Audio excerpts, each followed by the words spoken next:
Welcome to another episode of the Unpinned Podcast. I am the host, Pinterest manager, and content creator, Fenley, and I can't wait to share everything with you today. So let's get started.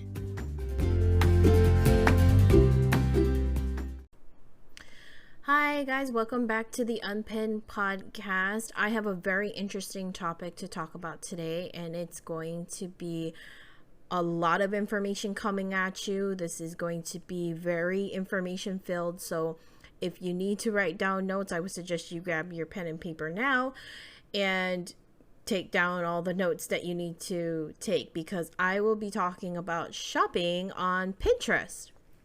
And the reason why I am actually talking about this topic specifically is because I have been getting approached by a lot of colleagues or people about not only their service-based offers that they have, but product-based items that they would like to market on Pinterest. So if you are in retail or if you have actual products that you would like to sell, this one's for you.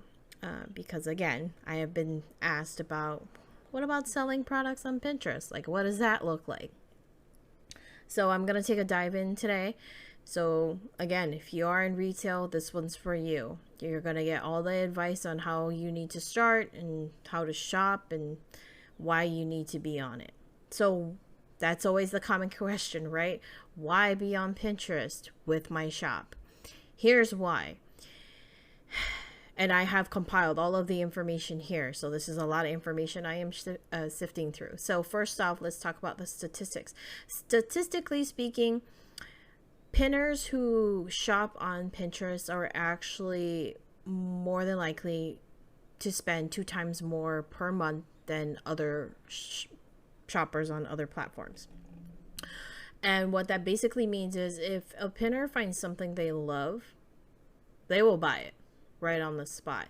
And you all know people who are on Pinterest are planners. They're planning for the future. And if there's something like some bride that is planning her wedding and she wants a certain centerpiece, and you sell that certain centerpiece, you can most likely guarantee you're most likely going to make that sale.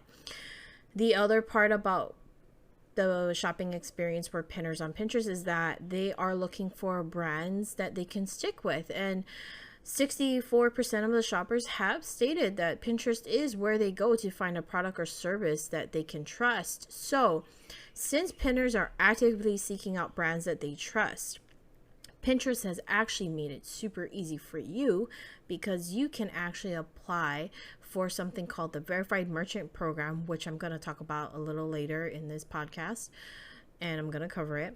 But once you are approved, you will be having that nice little verified badge on your profile. And I feel like it really does help with giving that shopper the peace of mind as they are shopping, because it gives them that sense of security that, okay, you're not some sort of scam. You're actually a legit company or business that is really trying to sell a quality product.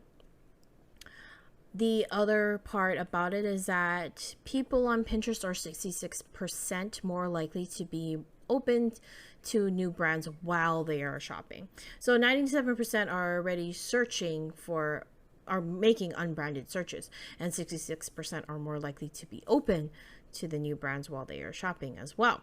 So if they do find a brand they like, guess what? You're more likely to gain a more loyal customer, and you're 16% more likely to make that sale every time, if that makes sense. Because, customer loyalty, if you're building trust with a brand and your customer is going to be a repeated customer, and they're always going to want to come back and buy more of your stuff. So make sure your stuff is good, right? Just a side joke. Sorry, that was probably a bad joke. But anyway, the other reason why be on Pinterest is because Pinterest has really made it easy for businesses to set up their shop on their platform. So what that means is that they have features such as catalogs that allow you to turn your entire products or list of products into product pins all at once. And I mean, to me, that that makes it so easy, right? Because you don't have to spend all this time trying to convert all your products into pins, download it, put it up, and all this other stuff. It's being automatically done for you. And I feel like that is a super cool feature for Pinterest to offer to their small businesses or business owners or people who want to sell their items. They also have Pinterest tags, and what that does is it assists in tracking and conversions, and it also helps with optimizing ads. So you can have a more successful shopping campaign and even retarget with much more ease if you install this feature on your website. So if you are convinced by now, then you are probably wondering, how do I get started? So of course, getting started, like anything else, you have to set up your shop.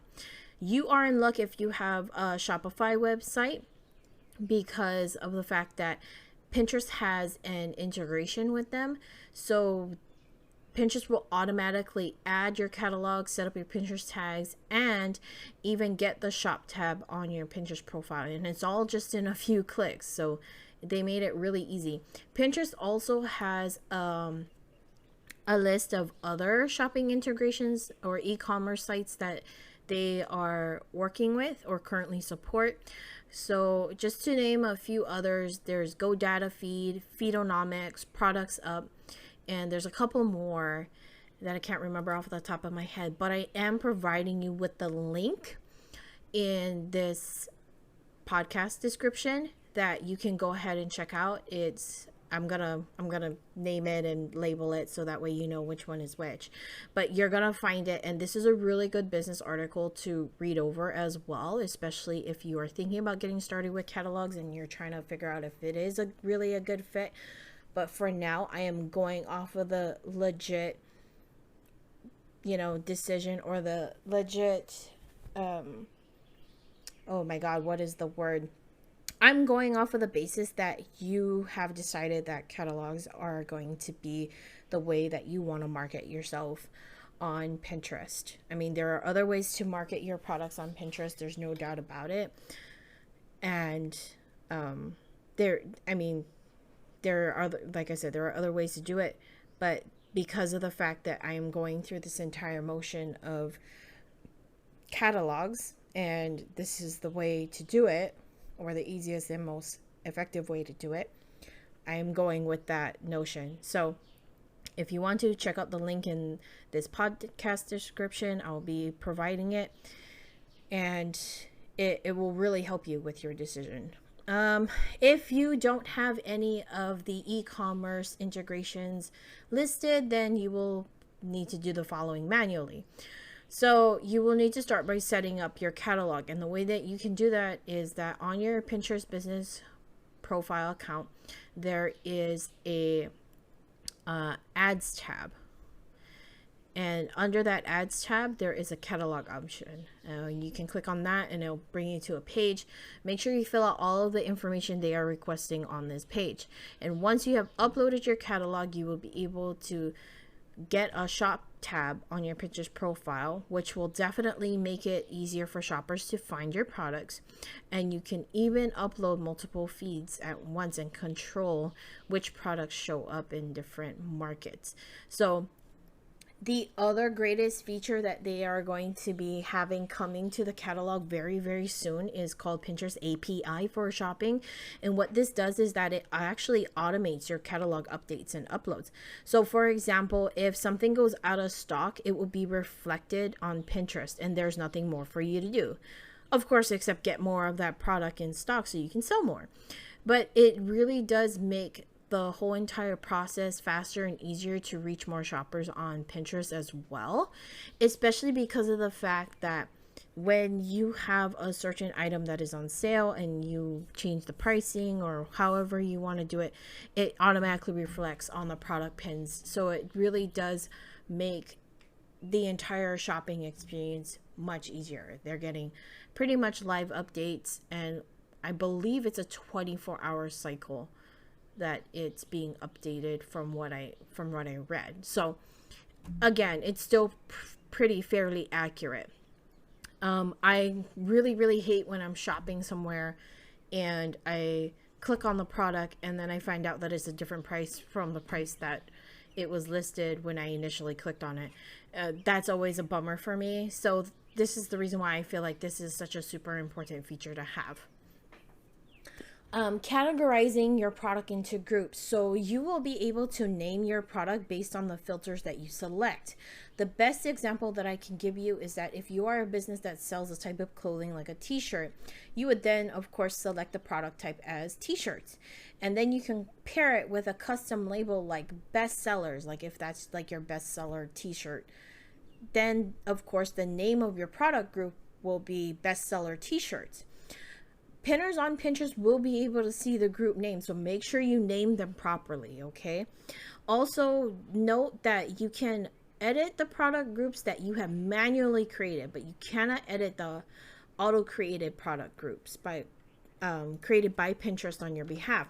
And what that basically means is that, let's say if you are using an e-commerce and you are uploading your product catalog from that integration, you are more than likely unable to edit. And of course, if you're unable to edit, you're unable to delete them as well. There is a way to delete it, but I'm not going to go into it right now because I feel like it's not too important. But there is the Pinterest help or the Pinterest Help Center where you can type in your question and you can ask how you can delete it. It has something to do with the being an admin and being able to delete that. But with Pinterest, because I guess they are considered the admin, you would probably have to go through Pinterest in order to delete the auto-created groups.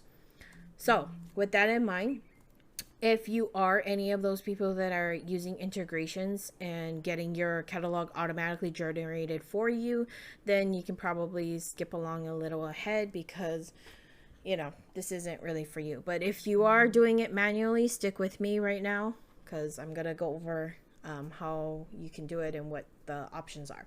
So you are able to group similar products by category, product types, brand, pricing, gender, item, IDs, or by a custom label. You always want to make sure that the product groups that you create will also be in your data source, which is coming from your site or the URL that you provided. This is the reason why it's important. Say you create a product group using a gender filter.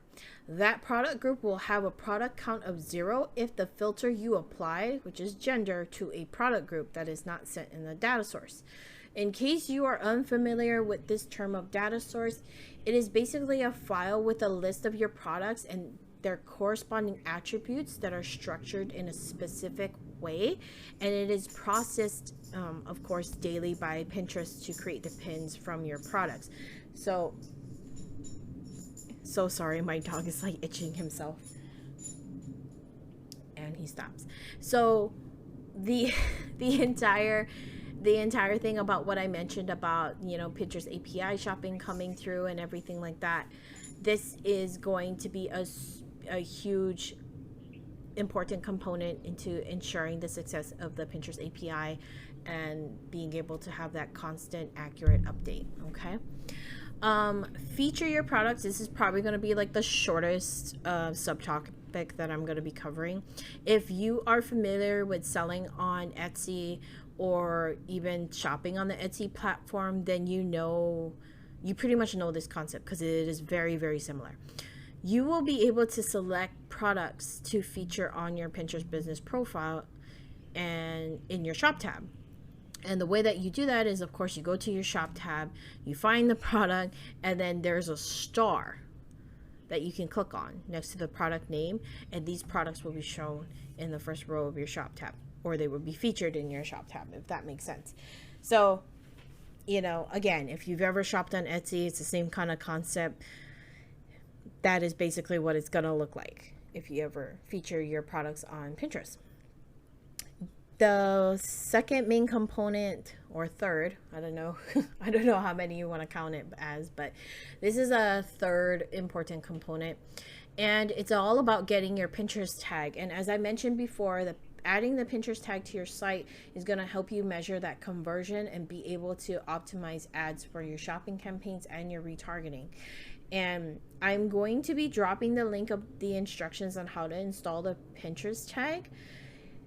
And the reason why I'm doing that, and I'm not going to cover it right now, is because everybody has a different kind of website, whether it's e-commerce or a regular website, Squarespace, whatever you want to call it.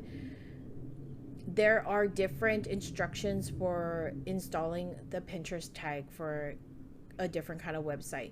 So I'm only providing you the link so that way you can go ahead and check it out for yourself on how you can get it done for your specific website. Okay?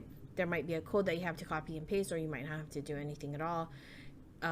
It just really depends, again, on your website platform. The Pinterest tags will help in building your audience and, of course, assist you in becoming a verified merchant. And you can probably imagine what I'm going to talk about next, which is the Verified Merchant Program. Okay, so if shopping from trusted brands is what pinners are seeking, then of course you want to oblige them, right? So this program is something that Pinterest created so that it would help build that relationship between the shopper and the merchant, or the business owner, seller, however you want to call them, or identify them. They created it so that it would give that kind of trust or relationship between shopper and seller. So it is a program that is completely free to join, and you get several perks from it. I do not deviate, or I do not tell anybody not to join this program, because I really don't see the downside to it. I do know at one point, though, the Verified Merchant Program was not available to the small people. It really was not. It was only available to the bigger head honcho companies, like the huge retailers and stuff. And I do know that they still have some kind of ranking of some sort going on, because I do see some with the red verified merchant badge check mark, and then I see some with the blue. So I feel like the ones with the blue are the lower end ones, and then the ones with the red check mark are the higher end ones, unless they change the color. That is the last colors I saw. But there is like this big difference between the two, and for the longest time only the big names in retail were actually able to use the verified merchants and get the catalogs and all of the advantages to having a catalog. So I'm really glad that they actually decided to open it up to the smaller people, because not a lot of people could qualify as a verified merchant and get the catalogs and everything. It was really hard back then. And by back then, I just mean like a couple years back, so it's not that far back. But anyway, sorry, my over dramatization on it. But not only do you get that verified merchant badge on your profile, you get several other perks. You get the opportunity to be able to have your products show up within the shopping experience to make your products more accessible by putting them in front of the right people. And what that basically means is that, let's just say, like I said before, you're a t-shirt company, you're selling t-shirts, and let's just say somebody is searching for a black t-shirt in particular. So you're gonna be able to show up in similar categories or in that same search result when they are searching for that certain item, which is the black shirt. And of course, you either sell black shirts or you sell similar black colored shirts. It could be black colored shirts with prints on them or not prints on them, because of course the person who's searching for it, like most shoppers, they tend to use more general words. So just black t-shirt may or may not get them what they're looking for, but it gives you the opportunity to show up in front of them because, hey, you also sell black t-shirts, right? I will be dropping the link for signing up for the Verified Merchant Program. It's going to be in the podcast description, so be sure to check it out if you want to see if it's really a good fit for you or not. Totally up to you. All right. So running an ad campaign. I don't normally condone doing ads on Pinterest right out the gate, but with product pins, they do tend to have the overhead advantage because they are appealing in a sense that the entire game is the attraction of getting people interested and just buying things on the spot. It's not like they have to read something or they have to do a project or anything like that. It's something that they can do right then and there. It's a present moment actionable thing that they can do. So I'm just going to go ahead and get into the kind of ads that they have available and kind of give you an explanation on what it is that they do. So there are two ways that you can promote your product groups through the catalog. And one of them is shopping ads. So shopping ads is basically a single image ad that promotes a product that is relevant to a pinner's interest. So what does that mean? It means that you are able, of course, to use a single product image and it will promote that one product and it will target pinners who have a similar interest or an interest in that product. And this is probably the most common ad that you will see, especially from the big name companies in retail. They tend to use these ads a lot. I think it's the most basic thing that you can use as an ad. The other way is through personalized collection ads, and what that basically is it's a multi-image ad that displays a lifestyle image of your choice followed by a group of products that is relevant to the pinner's interest. So on top of using either one, I just want to put this out there. On top of using either one, you also have an additional ad tool you can use, which is called dynamic retargeting. And what this does is that it actually targets people on Pinterest who have already interacted or visited your website or have items sitting in their shopping cart. And that is basically it. That's what it does. It just targets those specific kinds of people that have already, or it's basically just targeting people that have already engaged with your stuff. So it's more like either that push over to actually get them to commit to buying, or it's just that little push to say, hey, I know you like my stuff, check out all the other stuff I got, kind of deal. And a lot of people get confused about the multi-image thing, and I totally get it. So just think about when you see an Instagram ad that has multiple slides, or you see an Instagram that has multiple slides. It's basically kind of the same concept. Okay. So one of the great things I love about Pinterest ads is that if you were to update a product image, you will see the changes reflect on those ads in a couple of days. To me, that's a huge thing. It's really helpful because instead of having to cancel your entire ad campaign just to change the picture, you will actually be able to update it and not have to worry about canceling the ad or losing any traction or time from having to cancel it and then redo it again.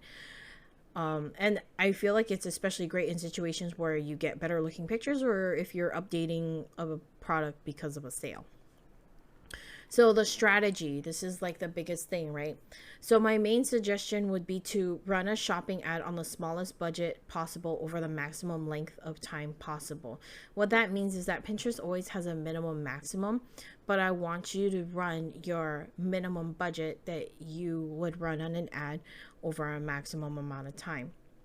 If you can run it for at least a month long, that is really great because I believe that there is some activity towards the ending of the month versus the beginning, or you may see some activity going more at the beginning of the month versus the ending, and then you can know exactly when to target your ad campaigns, whether it's the middle of the month, beginning, ending.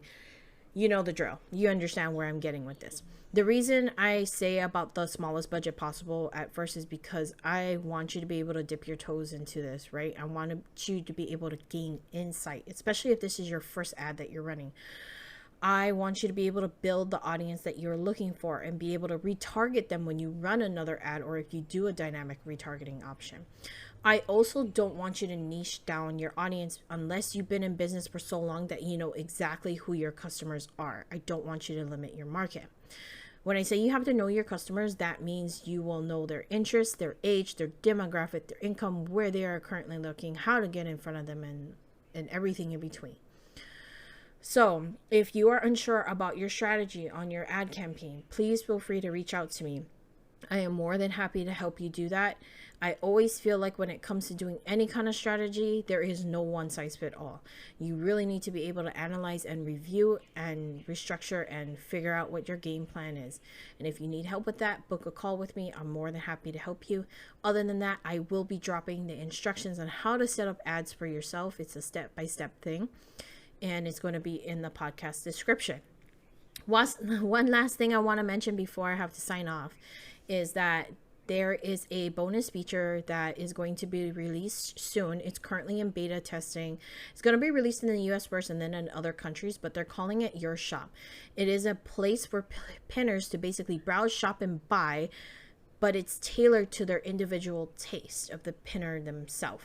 So it's basically a shop that's built entirely for them.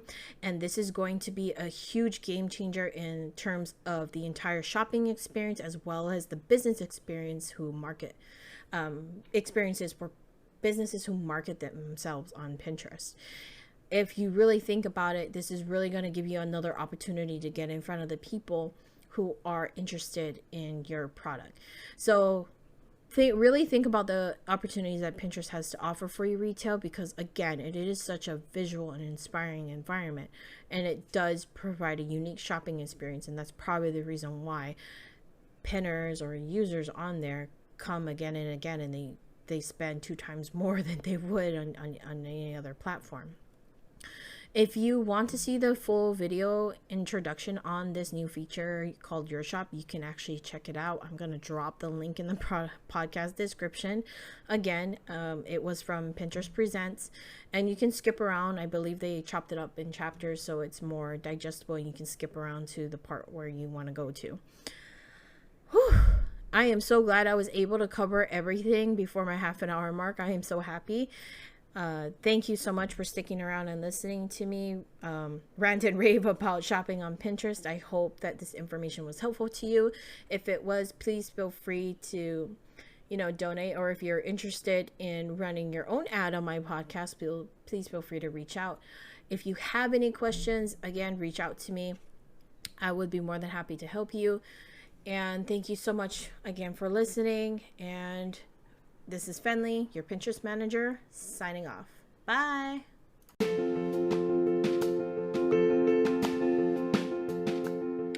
Thank you so much for tuning in today. I know you learned something, so share it with others. And if you would like to connect with me through social media, all of my links are in the description below, where you can also sign up for my newsletter. You can even message me with all of your questions. I'm always here if you need me. So until next time, keep pinning.